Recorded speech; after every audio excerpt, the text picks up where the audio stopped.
When you're looking to market your e-commerce store, you might be thinking of paid search marketing, email marketing, social media marketing, content marketing. But what about using an amazing customer experience as part of your marketing? Let's get into that. Hi, I'm Daniel Burstein, Director of Editorial Content at Marketing Sherpa. We're here at the Marketing Sherpa Media Center at IRCE, and joining me now is John Beekman, the CEO of ManCraze. So, John, what I really liked about your story is you are creating this amazing customer experience and it's helping your company grow. So let's start by talking about the product. So I talked to a lot of e-commerce companies. They're very frustrated because e-commerce is so competitive, right? People go to Google Shopping and they just look, what's the cheapest price? So how are you trying to fight some of that competition, that commoditization? Yeah, so first and foremost, we're a men's gift company. We think it's a kind of a purchase that many people make many times a year. And a lot of times if you look for gifts for men online, you're faced with the same kind of thing that you're talking about, right? There's just like too many products. You search that term on Amazon, you get 2 million results. It's like really hard to find really unique product. And so when we started the business back in 2011, we wanted to build totally unique products that were not just physical product and curation, but also had a kind of experiential element to them. So our first product line are these wooden crates, these heavy wooden crates that have really cool gear, gadgets, grub, kind of curated items inside them, but then they come with a crowbar, so you actually have to rip the gift open with your bare hands. And if you see some of the videos online, it's not the easiest thing in the world to do. So it's a little bit of an accomplishment when we actually get your gift open. That's amazing. It's more than a product, it's a customer experience, right? Absolutely, yeah. So walk us through, what is this product we're looking at here, and how does your team work to develop that product and understand that a customer would actually want to buy this?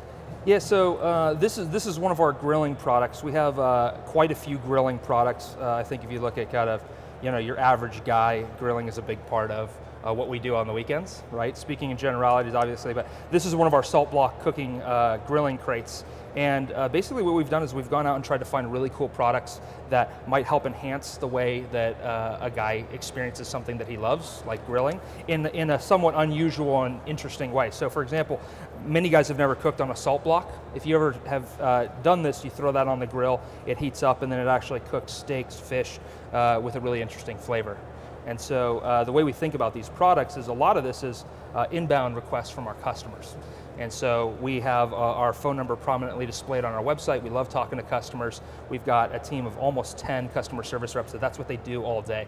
And so one of the questions we ask our customers is, hey, when you bought this product, was there something that you were looking for on our site that you didn't find? So a lot of our best ideas actually come from the customers. And so we hear ideas like, oh, I wish you had more grilling products. And then our product team can kind of take that, identify the type of guy that we're building for, and then come up with really interesting ideas like this. So you're using customer service also for customer intelligence? Absolutely, yeah. So we have, if you think about the gift business, there are some peaks in the year, right? So obviously end of year is very big. There are parts of the year too when things are a little bit slow, and so one of the things that our customer service team is really focused on is also being customer intelligence. And so not only are they receiving phone calls inbound, but they're also doing some proactive outbound calls and also surveys and trying to really get a sense of what our customers would like to see from us in the future. I'd imagine that helps them when also talking to customers in busier times, really getting a good understanding of who that customer is. It's not just a random person on the phone. Right, no, totally. And so if you think about your customer service folks as being kind of the primary point of contact with your customers, the primary real-time point of contact with your customers, they're also helping people decide what they want to buy. And so if they've been an integral part of creating the products, they feel really passionate about some of the things, feel a great sense of pride over all the products that we've built, because a lot of that has come through conversations that they've heard, they've inspired, they've created. And so I think if you can have that kind of integrated approach to doing customer service, customer insights, and then product development, it's kind of a virtuous cycle that helps us delight our customers, really. Okay, let's take a look at another one of your products here. And so I love what you do here. Like, if we look at this product, is probably a lot of what is in that product are commoditized tools. Like we said, if someone was just looking for that individual tool, but by the way you package it, you create an experience and you add extra value to it, huh? Yeah, we do. So this is a shot of one of our pipe carving kits. This has been a really popular kit. Most guys have never carved their own pipe.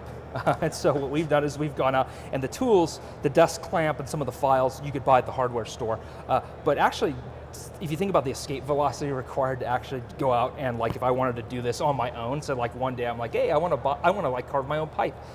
Finding the briarwood pipe block and then going to the store and buying all the tools would take a long time. So the way we do this is we curate it together, so this is a 2-hour project, start to finish for you.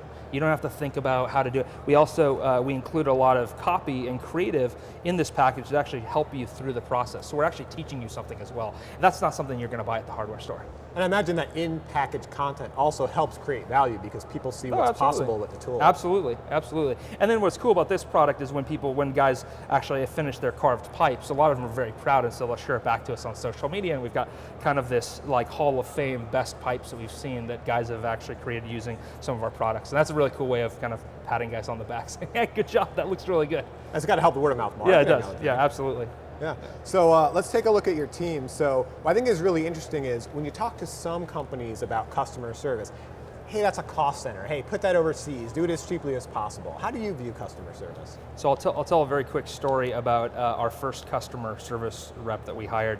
This is a guy named James. Previously, my co-founder and I had been doing all of the customer service, right? And at a certain point, we had grown to the point where we realized we needed to build a customer service team.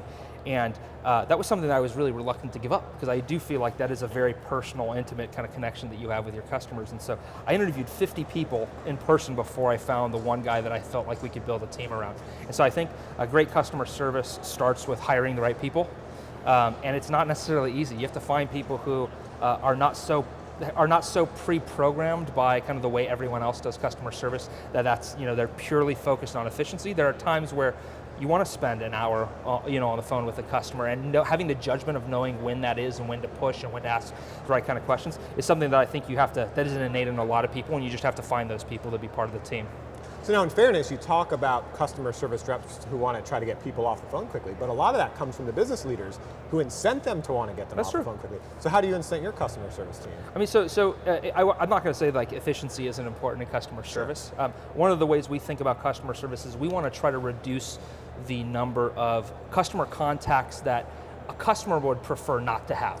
So if you think about someone calling us because their tracking code is missing, like they would just prefer to have that in their email, right? They don't actually want to call us. And so I think it's really contingent on our engineering team and the rest of our team to reduce those unwanted contacts and free up our team, our customer service reps, to actually have the kind of contact that we do want to have. So people calling us, telling us the story of the gifting occasion, telling us what they're looking for, us being able to be very proactive and help them find the perfect gift. Those are the kind of calls we want to see. And so we're totally happy to let those calls run as long as possible, because I feel like the learning we get out of that is really, really valuable.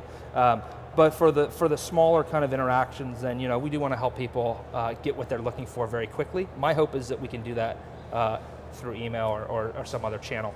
Okay, and what are we seeing here in this picture? So this is some of your customer service team? So one of the things we've always done in the business is we've taken these like outlandish team photos.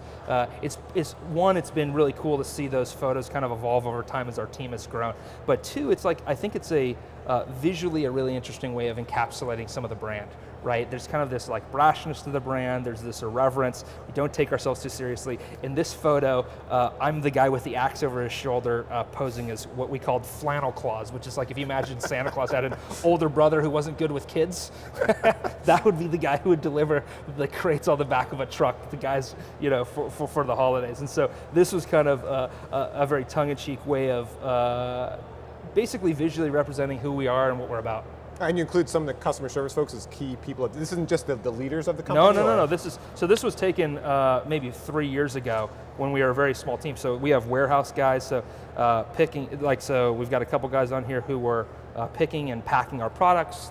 We have shippers on here, we have customer service, and then we have my co-founder and me and some of our product people too. So the team photos have always been the entire team, regardless of whether or not you're working in the warehouse or answering the phones or doing strategy for us. Okay, because warehouse is part of the customer experience too, right? Absolutely is, yeah. I guess we can see here the team has grown some, huh? Yeah, the team. So this is one that we took more than a year ago. The team was growing, and we actually took this one in our warehouse. And it's a great way of making people feel like they're part of the team. And I think that great customer service, if you can actually take care of your customers, if you can take care of your employees, I think your employees then in turn will take care of your customers. So this is a big part of the team building and kind of the spirit and culture that we're trying to build at ManCrates. Okay, so when we were talking, I think you call it unreasonably awesome customer service. Yes. So give me an unreasonably awesome story. What is something you guys have done? So I have a lot of those stories. We launched this line of products called, they're basically the zombie survival crates. We launched 3 of them. We launched it with Max Brooks, who wrote World War Z. And as part of the launch, we thought, wouldn't it be funny if we could offer our customers live zombie delivery within San Francisco, which is where we're located. And so one of our customers had a buddy of his who had just blown out his knee. And he said, oh, my buddy's like really into The Walking Dead and into like kind of like zombie books. I would love to buy him this zombie crate, and it'd be awesome if I could take you guys up on your offer to do live zombie delivery. And so in partnership with this customer, they went in, this guy had, he was on crutches, he was in San Francisco, and his buddies run in and throw this crate at his feet. And this thing is like 20 pounds, right? It's a heavy crate. They throw it at his feet and they go, open it, hurry, hurry. And he's like, what's going on? And then down the hallway, you hear this thump, and there's obviously something going on in the hallway, and around the corner come these 2 guys dressed look like straight out of Walking Dead. This guy's like, oh. And it was just like, it was just a really cool way of kind of interacting with our customers in a very unreasonable way, right? Like, not a lot of companies are going to do that for you, but it was just kind of the word of mouth that we got from that, I think, was really cool. So anytime we have an opportunity to deliver that kind of unreasonable, like go above and beyond, deliver unreasonably awesome customer service, we jump at the opportunity. Yeah, we hear about CX, customer experience, a lot, but it sounds like you guys are really focused on creating an experience, a true experience for absolutely. the customer. I mean, that's frankly what gifting is all about, right? It's not just pushing product, it's actually creating that experience between 2 people so that there's some kind of conversation, that you're building the relationship. And we feel very fortunate that our customers have invited us in to be part of that with them. Now, if I'm a skeptical marketer watching this interview, hey, there's a reason I invested. There's skeptical marketers out there? you didn't tell me this before I agreed to be part of this interview. Just a few. We've seen it all, right? Okay. Tell me. There's a reason I invest in paid search. There's a reason I invest in digital advertising. It's so easy to track. I can see my ROI. So what's some proof points you have that investing in word of mouth marketing, investing in customer service, investing in that customer experience really works? Yeah, so I mean, there's a couple ways that we measure this, and it's not as black and white as looking at your return on ad spend on something like AdWords. One of the ways we measure this is looking at Net Promoter Score.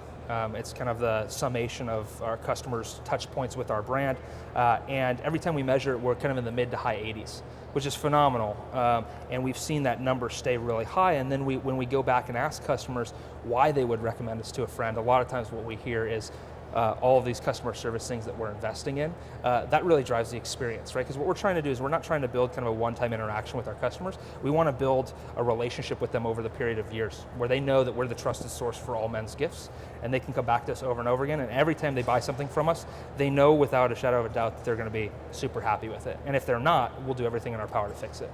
All right, well, thank you very much for sharing your story. Thanks for having me.